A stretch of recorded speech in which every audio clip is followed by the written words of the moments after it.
Assalamualaikum and hi to everyone. Thank you for watching this video. So in this video, we'll discuss about the web development, the basic of web development, focus on the front-end technology. So the current generation of web technology is built around the 9 content. And the web should be interactive, user-driven, and constantly changing.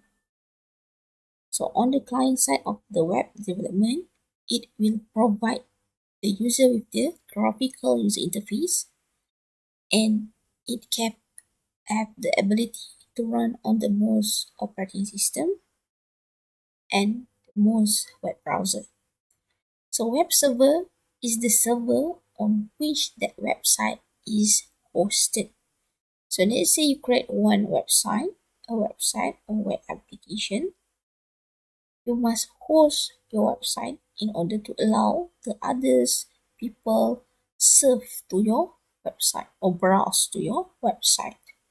So the main function of web server is to feed the HTML file to the web browsers. An example of the web server that we always use can have the II server, we can have the Apache, or we can have the NGINX. So basically, in this course, we can use the Apache and we can use the II server. However, the front-end technology does not cover on the server side of scripting. We only focus on the client side scripting. So in web development, in the development of website, there are certain elements that we need to consider and take care. So this one is the basic of the web development. We deal with the web browser, using the web browser in order to make a request using the protocol of HTTP, the TCP/IP, and on certain application we might use the SMTP protocol. So there's a lot of a protocol that involved during the process of web application or browsing to the website. If we need the browser, we use the protocol in order to make a request to the web server. So this example of the web server, we can have the Apache, we can have the Linux server or OS server operating system, and then this web server will deal with the application server where our application is installed, and basically in the application server also contain the database management or data server. So the data server or DBMS, it can be MySQL or it also can be Oracle, a database. So we have the web browser using the protocol, make a request to the web server will search the data through the database, and then it will return back the answer to the web server, and web server goes back to the web browser and display it to the user site. So elements that we need to consider in order to develop website or web application. The first is the browser. If you realize certain application only suitable and only work well in certain browser. So if you want to come out with a website, you need to ensure what kind of browser that suitable for your web application. Okay, rather than the website, we have the HTML, the hypertext markup language, and then we have the scripting, CSS for the style. The next one, we have the programming language. This one to do the programming part, we can use the JavaScript, we can use Python, we can use Ruby, we can use PHP, and many more of the languages for the programming. It's more on the scripting part. In one application, you can have several, or you can only have one programming language. For example, you just use JavaScript, so you can ignore the Python and the Ruby. If you want to use the Python, you can ignore the others languages. Okay, the next one we have the framework. Framework architectures in the web development help you to make your process of web development become more easier. So there are several frameworks that we can have. We have Node.js for JavaScript, we have Meteor, we have Bootstrap, we have Angular, we have Net framework. So basically Bootstrap, Angular, this one is more on the client side framework. Node.js is more on the server side framework. And then we have the libraries that we can import a database involved in order to storing the data. And then we have the term of client, server. Client, it can be your mobile application. Client also can be your desktop. And then we have the server, the protocol, the API.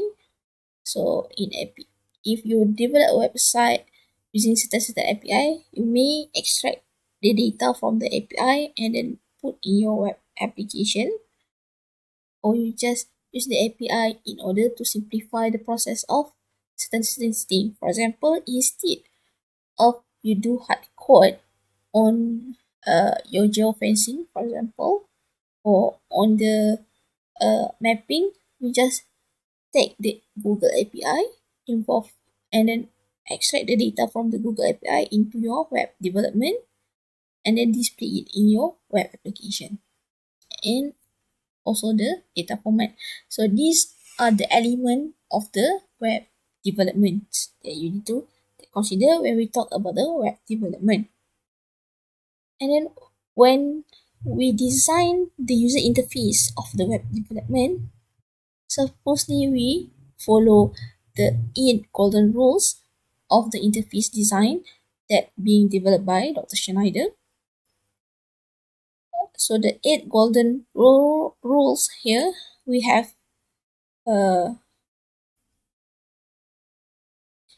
we use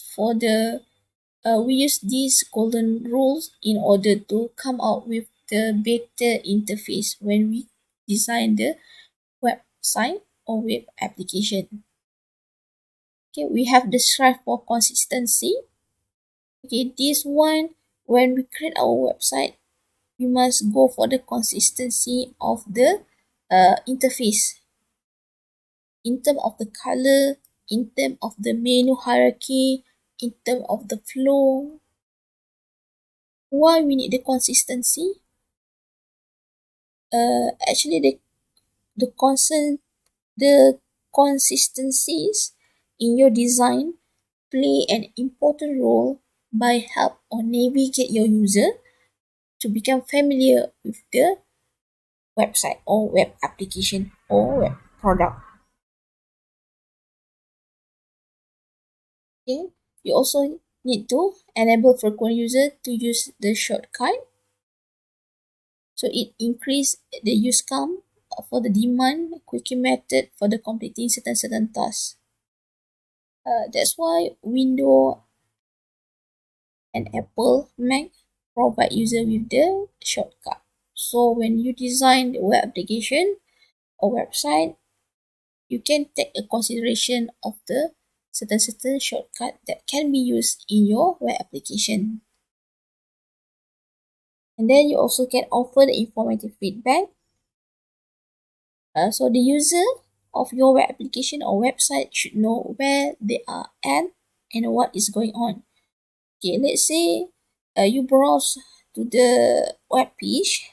Okay, for example, the web page have the home button and the about and then the contact us. So when you click on the home button, the word home will be bold. So that help much of the user to give them awareness of what kind of page that they go through. So for every action, there should be appropriate and human readable feedback within a reasonable amount of time. Okay, a bad example we often see is when an error message shows an error codes instead of human readable meaningful. We develop our website or web application, we should aware that the person who are in front your app application is human and unable to read code. For example, 404. The user doesn't know what kind of code, error code. So you need to explain to your user what kind of code. Instead of display the series of number, you should give something that readable and meaningful to the user. Okay, and then design dialogue to yield closure. Don't keep your users to guess what is going to happen. So you need to tell them what the action that has led them to. Okay, example here,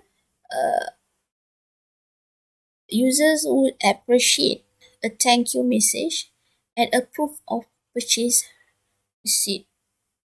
So when they have completed an online purchase, so you should provide that the purchase receipt and the thank you message.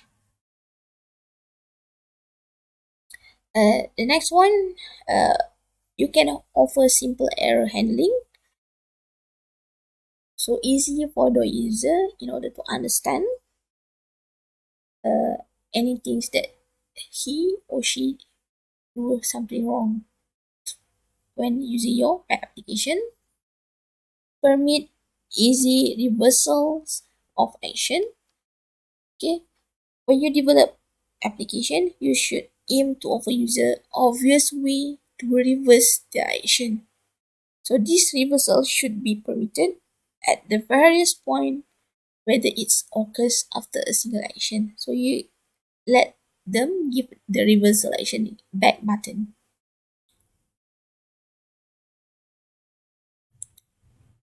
Okay, you also can support the internal locus of the control.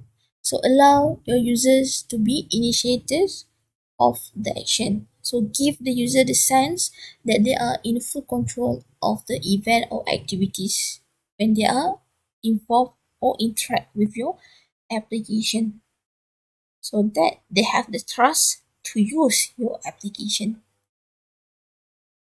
Okay, the next one, you also can reduce the short-term memory load. So there's a lot of things that we need to memorize. So we need to try reduce the short-term memory load. So the human attention is limited and we are only capable of maintaining around 5 items in our short term at one time. So do not complicate it, or do not make your application so complicated until your user feel uneasy and lost when they are deal with your web application. So therefore, when you design your interface, it must be as simple as possible with a proper information. When you arrange your when you arrange your layout very well, so the user have the uh, will feel easy to handle your applications. So it can remember on how to use your web application. Make your application is memorable to the user. So basically, we need to go for the consistency, the shortcut, the informative feedback, the dialogue box to help the users, the error handling. It must be meaningful to the users. The give the permission for the reversal back button so the user know change and make a decision when they use this part. Okay, for example, in the window we can have the undo, redo that are the permission of reversal, and then support the internal locus of out control and reduce the short-term memory load. So easy for the user to use your application. So these are the 8 golden rules for your interface design.